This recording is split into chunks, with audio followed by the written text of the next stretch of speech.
안녕하십니까. 이피아 어드바이저입니다. 지난 금요일에 상당히 큰 변화가 일어났습니다. 미국 초대형 지수라고 할 수 있는 다우존스가 3% 급등했기 때문인데요. 이 일반적으로 한 1% 정도로 움직이는 미국 초대형 30개 기업으로 이루어진 이 지수 자체가 3% 움직이면서 즉 시장의 변동성이 3배 가까이 늘어난 셈입니다. 그 방향성은 긍정적인 방향이고요. 이번 사이클의 가장 원인 지표라고 할 수 있는 거는 아무래도 코비드입니다. 이런 코비드가 원래 어, 5% 전후에 확진율 자체를 상회하고 넘어가면서 시장이 정말로 불안에 떨기 시작했고, 이에 따라서 실업률이 이번에 미국이 14.9%라는 최대치를 찍었습니다. 참고로 말씀드린다면 이전에 가장 높은 실업률을 찍었을 때가 10.8% 정도 되는데, 그게 1980년대 초반에 그때 유가 샥이 오고 나서 발생했던 수치입니다. 그러니까 그 수준을 지금 넘어선 수치라고 보여질 수 있습니다. 따라서 이런 원인 지표에 따라서 크게 두 가지로 저희는 이제 시장에서 충격을 보았습니다.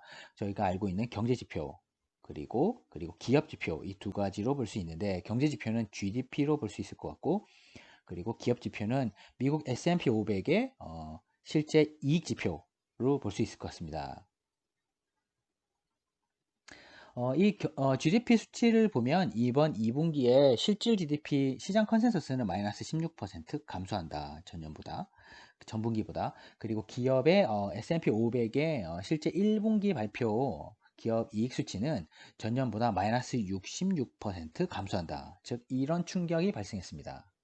하지만 이 차트에서 보시는 것처럼 실업률이 고점을 찍고 내려왔습니다. 즉 방금 보여드렸던 코비드의 수치가 원래 5%를 하회하는 4.9%로 최근에 떨어졌고, 그리고 이런 실업률 자체가 14.9에서 13.3%까지 떨어졌습니다. 즉 이런 불안한 요인이 향후에 보시는 것처럼 기업의 경제 그리고 기업의 지표 자체를 개선될 수 있을 것 같다라고 생각하는 긍정적인 시그널을 동시에 주면서 시장은 급등하는 모습을 보였습니다. 즉 이러한 긍정적인 시그널 때문에 향후에 위험 자산을 편입해도 되겠다라는 시장의 심리가 분명히 작용을 한 것 같고요.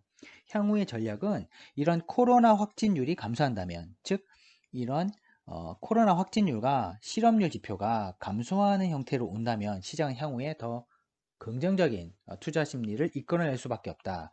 향후에 뭘 산다라고 한다면 위험 자산을 사는데 특히 경기가 반등될 수 있는 그런 힌트를 줬기 때문에 경기 민감 종목을 사는 것이 가장 지금 현재로서는 가장 합리적인 투자 전략이라고 볼 수 있을 것 같습니다. 즉 저번 금요일 날 경기에 반등이 본격적으로 나오진 않았지만 시장이 3배나 더 급하게 반응한 이유는 이런 원인 지표에 해당되는 코비드에 대한 우려의 감소와 그리고 실업률의 감소 자체가 동시에 작용하면서 시장은 급등한 것으로 분석되고 있습니다. 이 추후에 위험 자산을 추가로 편입을 하고 구체적인 종목을 어떻게 혹은 구체적인 투자 테마를 어떻게 가야 되는지에 대해서 강한 힌트를 저번 주 금요일 날 보여주었는데요. 확실히 경기 민감 종목을 사는 것이 우월한 전략이다라는 힌트를 보여주고 끝난 금요일이었습니다. 이상입니다. 감사합니다.